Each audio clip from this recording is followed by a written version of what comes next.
इसी वक्त देश के गृह मंत्री पद से इस्तीफा दूंगी। जरूरत पड़ी तो आज शाम तक मैं और जवाहरलाल नेहरू दोनों लोग एक साथ मिलकर प्रधानमंत्री पद से भी इस्तीफा दे देंगे।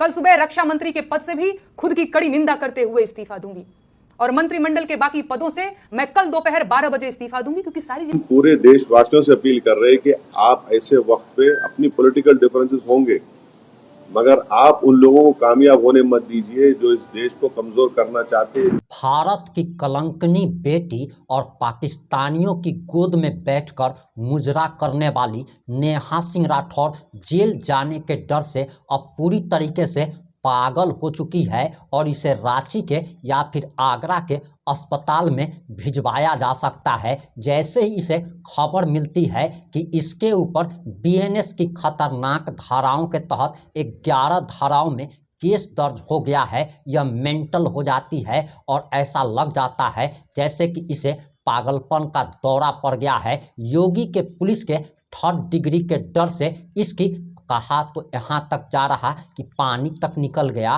और बताया जा रहा है कि योगी की पुलिस इसे सरगर्मी के साथ तलाश रही है। नेहा सिंह राठौर का कोई भी वीडियो अभी तक नहीं आ पाया है। वहीं एक जानकारी और आ रही कि इसे केस लड़ने के लिए कोई वकील नहीं मिल रहा। वहीं असुद्दीन ओवैसी ने इसे हार्पिक से ऐसा धो दिया है कि दर्द से कराह उठी नेहा सिंह राठौर पागल हो चुकी है। अपने आप को भारत का गृह मंत्री, भारत का राष्ट्रपति और इतना ही नहीं बल्कि प्रधानमंत्री तक बता रही है। और यकीन मानिए इस 8 से 10 मिनट की रिपोर्ट में हम ऐसे ऐसे खुलासे करने वाले हैं कि नेहा सिंह राठौर तो दर्द से बिलबिला उठेगी।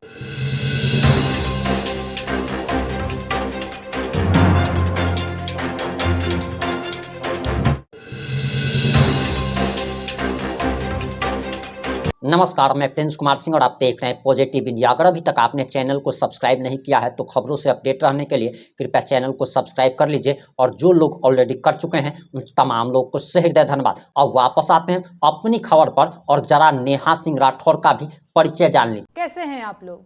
मैं वही नेहा सिंह राठौर। देख बाबूनी, पूरा परिचय दिया करो, साफ साफ बोला करो कि मैं पाकिस्तान की एजेंट भी हूँ, पाकिस्तानियों के मैं गोद में खेलने वाली उनकी रखैल भी हूँ। पूरा परिचय कभी भी देना चाहिए। वैसे तो तुम मेंटल हो चुकी हो और मेंटल होने का प्रमाण भी तुमने खुद दे दिया है। और मेंटल होने का प्रमाण इसने कैसे दे दिया है वो वीडियो भी हम आपको दिखाने जा रहे हैं, लेकिन आपको बताते चले कि इससे लाख गुना अच्छा तो असुद्दीन ओवैसी निकल गया है। और असुद्दीन ओवैसी ने इसे हार्पिक से ऐसे धो दिया है कि जैसे कि 99% कीड़े धोने का और कीड़े को कीटाणुओं को मारने का दावा डिटॉल करता है। वहीं आपको बताते चले कि पाकिस्तानियों ने भी युद्ध की तैयारी शुरू कर दी है। हमारे बगल में आपको एक वीडियो चलता हुआ दिख रहा होगा, जिस वीडियो में आप साफ तौर पर देख रहे होंगे कि पाकिस्तानियों ने अपना मिसाइल तैयार कर लिया है, अपना फाइटर जेट तैयार कर लिया है और आखिर उसकी सर्विसिंग भी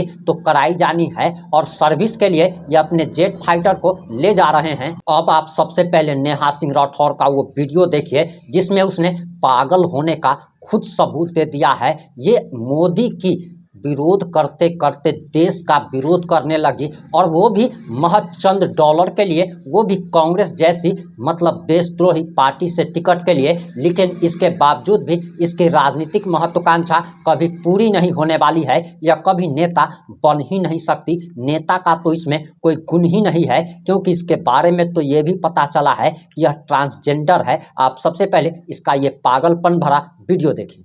जिस तरह से मैं इस देश को आतंकी हमले से बचाने में नाकाम रही हूं, मैंने तय किया है कि मैं अभी इसी वक्त देश के गृह मंत्री पद से इस्तीफा दूंगी। जरूरत पड़ी तो आज शाम तक मैं और जवाहरलाल नेहरू दोनों लोग एक साथ मिलकर प्रधानमंत्री पद से भी इस्तीफा दे देंगे। कल सुबह रक्षा मंत्री के पद से भी खुद की कड़ी निंदा करते हुए इस्तीफा दूंगी और मंत्रिमंडल के बाकी पदों से मैं कल दोपहर 12 बजे इस्तीफा दूंगी, क्योंकि सारी जिम्मेदारी मेरी ही तो थी। बाकी लोग तो विधायक सांसद खरीदने और इलेक्टोरल बॉन्ड का ठेला लगाने के लिए चुने गए थे। बीफ कंपनियां हो या वैक्सीन कंपनियां, उन्हें चंदा तो सभी से लेना पड़ता है ना। मखाना खाकर मन की बात करना और आतंकी हमले के बाद बिहार में रैली करना क्या कम जरूरी काम है? 10 लाख का सूट पहनकर पाकिस्तान जाकर बिरयानी खाना भी तो जरूरी है भैया। अंबानी के लड़के के बियाह में न्योता लिखवाना क्या कोई काम नहीं है? अभी तो गौना बाकी है, उसमें भी जाना पड़ेगा। खैर, मेरा इस्तीफा इसलिए भी जरूरी है क्योंकि मैं मणिपुर नहीं जा पाई, रेल दुर्घटना नहीं रोक पाई, कुंभ मेले की भगदड़ नहीं रोक पाई, रेलवे स्टेशन की भगदड़ नहीं रोक पाई। कोरोना काल में ऑक्सीजन के बिना हुई मौतों के लिए भी मैं खुद को जिम्मेदार ठहराते हुए इस्तीफा दे रही हूं। नमस्कार। कहां है मेरा झोला? है कहां मेरा झोला? लाओ मेरा झोला। अच्छा, यहां है मेरा झोला। अब मुझे झोला उठाकर जाने से कोई नहीं रोक सकता। मैं तो चली। आपने वीडियो देख लिया होगा कि यह पागल हो गई है, अपने आप को भारत का राष्ट्रपति बता रही है, प्रधानमंत्री बता रही है, गृह मंत्री बता रही है, और इतना ही नहीं बल्कि ये तो इस्तीफा देने की भी बात कर रही है। अब इससे आप समझ सकते हैं कि कितनी बड़ी पगली है ये। वहीं आपको बताते चले कि इसे तो असुद्दीन ओवैसी ने हार्पिक से ऐसे धो दिया है जैसे कि 99% कीटाणुओं को मारने का दावा डिटॉल करता है। और आप सबसे पहले अब जरा असुद्दीन ओवैसी को सुनिए। आईसिस खुरासान हो या फिर आपके जो डीप स्टेट है या एस्टेब्लिशमेंट है पाकिस्तान का, वो तो यही चाहते हैं कि इस देश में हमेशा के लिए हिंदू मुसलमानों के झगड़े चलते रहे। तो इसीलिए उन्होंने हरकत की, और उनका वहाँ कश्मीर में जाकर नॉन मुस्लिम को, हमारे हिंदू भाई बहनों को मारने का मकसद एक ही था कि कश्मीर को बताना चाह रहे थे कि यहाँ कोई नॉन मुस्लिम नहीं आ सकता। तो उनका मकसद वही है। तो हम पूरे देशवासियों से अपील कर रहे हैं कि आप ऐसे वक्त पे, अपनी पॉलिटिकल डिफरेंसेस होंगे मगर आप उन लोगों को कामयाब होने मत दीजिए जो इस देश को कमजोर करना चाहते हैं, इसकी यूनिटी को कमजोर करने करके। कश्मीर पर जैसा कि नाम लेकर मारा गया कहा जा रहा है, तो उसी तरह से अब मुल्क में हिंदू मुस्लिम किया जा रहा है। बीजेपी के लीडर जो है तो नाम लेकर पूछ कर मार रहे हैं। दादर का वाकया सामने आया है। तो ठीक है, वो जो कर रहे हैं गलत कर रहे हैं, वो लोग मुल्क के मुफाद में काम नहीं कर रहे, हम उसका मजम्मत करते, कंडेम करते हैं। अब आपके ही डिप्टी चीफ मिनिस्टर महाराष्ट्र के वो खुद बोल रहे कि वो जो बच्चा जो जान दे दिया अपनी, आदिल, वो तो अपनी जान दे दिया ना। वो कहाँ देख रहा था कि मुसलमान है, वो देख रहा इंसान को देख रहा था। वो जान बचाने के लिए वो टेररिस्ट से वेपन छीनने की कोशिश किया, उसको मार दिए। तो ये जो अगर हमारे देश में से कोई कर रहा है गलत है, ये उसको हम कंडेम करते हैं। सरकारी जो अल्टीमेटम दिया था कि जितने पाकिस्तानी हैं उनको पाकिस्तान भेजा जाए, चले जाए, मगर यहाँ की राज्य सरकार में जो है देवेंद्र फडणवीस बोल रहे कि पूरे गया, और इतना छिड़ी की बोल रहे 160 अभी बाकी है। मेरे को नहीं मालूम, ये तो गवर्नमेंट को। युद्ध कितना बढ़ना पड़ेगा भारत को? अरे भाई, अभी गवर्नमेंट को छोड़ो ना, ऐसा लूज टॉक मत करिए। गवर्नमेंट का डिसीजन होगा, गवर्नमेंट पूरा सोच के फैसला करेगी। मेरा मानना ये है, सुनिए, एक में सुनिए, गवर्नमेंट क्या करेगी नहीं करेगी वो गवर्नमेंट तय करेगी। हमारा बोलना, अपोजिशन कहता है कि आप इस पर स्ट्रांग एक्शन लीजिए, ये खत्म होना ये चीज। अब वो कैसा एक्शन लेंगे, क्या लेंगे, गवर्नमेंट पे तो थोड़ा आपको तो उन पे छोड़ना पड़ेगा ना।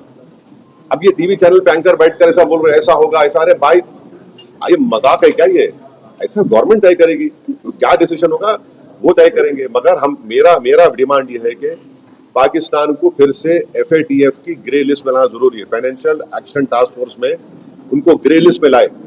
ग्रे लिस्ट में लाए तो उनको ये देखिए, इलीगल पैसों से फाइनेंस करे टेररिज्म ये लोग, कोई व्हाइट का पैसा नहीं, इलीगल पैसे। तो FATF की दोबारा लिस्ट की ग्रे लिस्ट में पाकिस्तान को डालना जरूरी है। हम डिमांड करेंगे ये गवर्नमेंट से कि उनको FATF की ग्रे लिस्ट में डालो आप, तभी जाकर उनका होगा। और हम लोग पूरा उन पर साइबर अटैक करना, हमारे पास एथिकल हैकर्स है, हमारे पास नेवल और एयरफोर्स ब्लॉकेट कर सकते, इंटरनेशनल लॉ में कर सकते हम। और अगर कल कोई एक्शन गवर्नमेंट लेगी तो यूनाइटेड नेशन का कानून है आर्टिकल 51 जो सेल्फ डिफेंस में आपको राइट देता, और नॉन स्टेट एक्टर्स के खिलाफ भी आप एक्शन ले सकते। तो ये सब चीजें हैं। और भारत के संविधान में आर्टिकल 355 है। 355 के तहत कोई स्टेट में अगर एक्सटर्नल एग्रेशन होता तो सरकार की जिम्मेदारी उसको रोकने की। शहीद अफरीदी ने ऐसा स्टेटमेंट किया है, भारत खुद ही अपने लोगों को मारता है और फिर बाद में हमारे ऊपर नाम लेता है। कौन है जी ने? शहीद अफरीदी कौन है इन्हें? नाटक है क्या ये? छोड़ो ना, तुम क्या जोकरों का नाम ले रहे मेरे सामने। आपने असुद्दीन ओवैसी की भी बयान को सुन लिया होगा। इससे आपको पता चल रहा होगा कि नेहा सिंह राठौर तो पक्का का पक्का देशद्रोही है, और इससे लाख गुना अच्छा तो असुद्दीन ओवैसी है। वहीं आपको बताते चले कि ये दावा कर रही थी कि इसके ICICI अकाउंट में मात्र 519 रुपये हैं। वहीं इसका एक वीडियो हम लेकर आए हैं, जिस वीडियो में ये साफ तौर पर कह रही है कि ये तो दिन में 4 से 5 कॉफ़ी पीती है। अब आप सोच रहे होंगे कि 4 से 5 कॉफ़ी पीने का मतलब आप क्या बताना चाहते हैं, तो आप ये जान लीजिए कि ये स्टारबक्स की कॉफ़ी पीती है, जो कि लगभग 550 रुपया का आता है। और ज़रा सोचिए कि जो 550 रुपये का एक कॉफ़ी पीता हो और दिन भर में 4-5 कॉफ़ी पी जाती हो, और सबसे बड़ी बात कि हम कंफ्यूज हो जाते हैं कि ये ती है अथवा ता है, यानी कि स्त्रीलिंग है या पुल्लिंग है, या फिर ये तो, क्योंकि स्त्रीलिंग और पुल्लिंग तो ये है ही नहीं, ये तो या तो छक्का है या फिर ट्रांसजेंडर है। वहीं आपको बताते चले कि इसने खुद ही कहा है, जरा ये वीडियो भी आप देखिए। अरे अभी मैं दिल्ली एयरपोर्ट पे हूँ और मुझे कॉफ़ी की क्रेविंग हो रही थी, तो क्या तुम फिर से 400 रुपये वाली स्टारबक्स? फिर से मैं स्टारबक्स में आ गई हूँ और ये भाजपा आईटी सेल के भारी डिमांड पे मैं आई हूँ। और मैं बता देना चाहती हूँ कि ये मेरे दिन की 5वीं कॉफ़ी है। कॉफ़ी पीने के बाद ही मैं उड़ान भरूंगी।